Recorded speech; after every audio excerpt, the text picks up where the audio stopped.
Welcome back to doctor B show. ఇప్పుడు మనకి ఇంకొక గెస్ట్ చెన్నై నుంచి వచ్చారు. ఎన్ఎల్పి అనేటువంటి ఒక కొత్త విధానంలో చాలామందికి అడ్వైజ్ ఇస్తున్నారు. దైవభక్తి, పరస్పర భక్తి అంటే భక్తి, శ్రద్ధ అనేటువంటి విషయాల గురించి, సూసైడ్ని మనం ఆపడానికి ఉపయోగపడుతుంది అనే విషయాన్ని చెప్పడానికి వచ్చారు. వెల్కమ్ డాక్టర్ కృష్ణప్రసాద్ గారు. Welcome to doctor B show. చాలామంది యూత్ ఈ రోజుల్లో ఆత్మహత్యకు గురి అవుతున్నారు. సో దీని గురించి మీరు కొంచెం ఎక్స్ప్లెయిన్ చేస్తే బాగుంటుంది. మన లైఫ్లో అసలు ఏమిటి ఉండాలి, ఏ విధంగా ఉండాలి, మాకు చాలామంది వస్తుంటారు. వాళ్ళలో నమ్మకం లేకుండా, ఒక గోల్ అనేది లేకుండా, అలా ఉన్న ఆ వ్యక్తుల ఆ ఫ్యామిలీలో నుంచే ఈ ప్రాబ్లమ్స్ అన్నీ వస్తుందని మాకు తెలిసింది. డెఫినెట్గా ఒక దైవ నమ్మకం ఉన్న ఫ్యామిలీస్లో ఇంతవరకు కూడా సూసైడ్ చాలా చాలా అరుదనమాట. 99% people they will not commit suicide. Spiritually ఒక మనిషిలో భయాన్ని అంటే రెస్పెక్ట్ని క్రియేట్ చేయాలంటే పేరెంట్స్ ఏం చేయాలి మీరు ఒకసారి? ఫస్ట్ మేము చెప్పేది ఏంటంటే, పేరెంట్స్ తగులాడుతున్నారంటే మనం పిల్లల్ని మీరు బాగుండాలని చెప్పలేము. మనం అది కోల్పోతాం, మనం ఆ వాల్యూని. ఎందుకంటే చిన్నవాళ్ళు ఏం చేస్తారంటే మనం చెప్పింది వినరు, మనం ఏం చేస్తామో దాన్ని అలాగే చేస్తారు. పేరెంట్స్ రోల్ మోడల్గా ఉండాలి. I will tell one real example. చెప్పండి. మాకు ఒక ఫ్యామిలీ ఒక 6 మంది వచ్చారనమాట. వాళ్ళ డాటర్ ఒక లెటర్ రాసింది. ఆ డాటర్ కూడా వచ్చి ఉంది, ఆమె కూర్చోంది, బయట కూర్చో ఉన్నారు.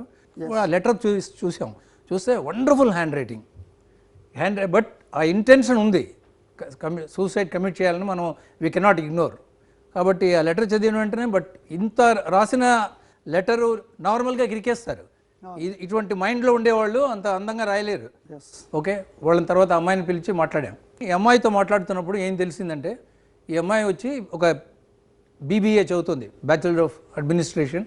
అడుగుతున్నప్పుడు ఆమె totally different, nothing to do with this suicide or running away from family. ఎప్పుడైతే ఆమెలో ఆ విధంగా తెలిసిందో, ఇదంతా వదిలేసి నేను ఇది చేస్తున్నానని ఆహా ఎక్స్పీరియన్స్ వచ్చిన వెంటనే she has become all right on the spot. Somebody want to ask one question? నిత్య కార్యక్రమంలో చేసే పునస్కారాలు అంటే ఏమిటి? స్పిరిచువల్ సపోర్ట్ ప్రాక్టీస్ ఏ విధంగా చేయాలి? ఒక స్మాల్ ఎగ్జాంపుల్. షిప్ ఎక్కడ చాలా సేఫ్గా ఉంటుందండి? హార్బర్లో ఉంటుంది. అది ఎలా ఉంటుంది హార్బర్లో? ఒక షిప్ యాంకర్ వల్ల ఉంటుంది కదా. షిప్ని తయారు చేయడం హార్బర్లో ఉంచడానికి కాదు, సముద్రానికి వెళ్తుంది కదా. వెళ్తున్నప్పుడు కెప్టెన్ ఆ లంగర్ని కట్ చేసేసి హార్బర్లో ఉంచేసి వెళ్ళిపోతాడా? లంగర్ని తీసుకెళ్తాడు కదా. ఎక్కడ విపరీతమైన గాలి వాన వచ్చినప్పుడు ఆ షిప్ని స్టెబిలిటీ చేయడానికి ఆ లంగర్ ఎప్పుడూ కూడా ఉండాలి కదా. సో షిప్కి ఈ సముద్రం ఎట్లా వరల్డ్, మనం కూడా ఎక్కడ చాలా సేఫ్గా ఉంటాం? మన ఇంట్లో చాలా సేఫ్గా ఉంటాం. మనం ఇంట్లో సేఫ్గా ఉండాలని మన దేవుడు మనల్ని పుట్టించలేదు. మనం కూడా ప్రపంచానికి వెళ్ళాలి కదా. ఆ ప్రపంచమే మనకి ఒక సీ లాంటిది. ఇప్పుడు మనకి ఏది లంగర్ అండి? మనకు కూడా ఒక లంగర్ కావాలి కదా. మనకు ఫెయిత్ కావాలి కదా. ఆ లంగరే ప్రేయర్. ఈ ప్రేయర్ ఉన్నవాళ్ళు ఆ లంగర్ మన దగ్గర ఉన్నప్పుడు మనం ఏ విధంగా మనం లొంగిపోతాం ఎవరికైనా? మనం you will never commit suicide because you will have so much of confidence that you will come up what's next అని అడుగుతాం. నెక్స్ట్ ఏమిటి అని, వై నెక్స్ట్ అని మనం అడగం. Right sir. కృష్ణప్రసాద్ గారు, మీరు all the way from Chennai ఇక్కడికి వచ్చి you shared your thoughts. And చాలామందికి స్పిరిచువలిజం, రిలీజియన్ ఇది అనగానే అది ఏదో వేరే విధంగా ఆలోచిస్తారు.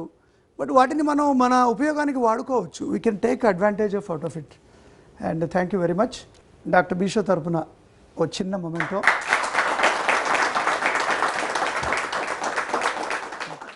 ఈరోజు డాక్టర్ బి షోలో నేను ముఖ్యంగా మీ అందరికీ విన్నవించేది ఏంటంటే, రాబోయే రోజుల్లో మనం సూసైడ్ రేట్ని మనం తప్పకుండా తగ్గించాలి.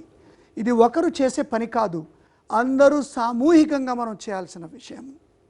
So let us prevent suicides.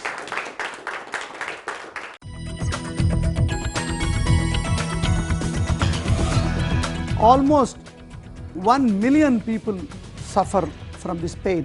ఇండియాలో దాదాపు 40% మంది నడుము నొప్పితోటి బాధపడతారు. సో వాళ్ళు వెంటనే చెప్పింది ఏంటంటే ఏమాత్రం కదలడానికి లేదు, వెంటనే ఆపరేట్ చేయవలసిందే.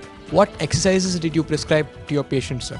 అంటే అన్నీ కూడా నొప్పి లేని painless exercise program. It is very important. మన భుజం ఎంత వెడల్పు ఉందో అంత వెడల్పు దిండు మనం వాడుకోవాలి. కుర్చీని లేపేటప్పుడు ఇలా లేపేస్తాం.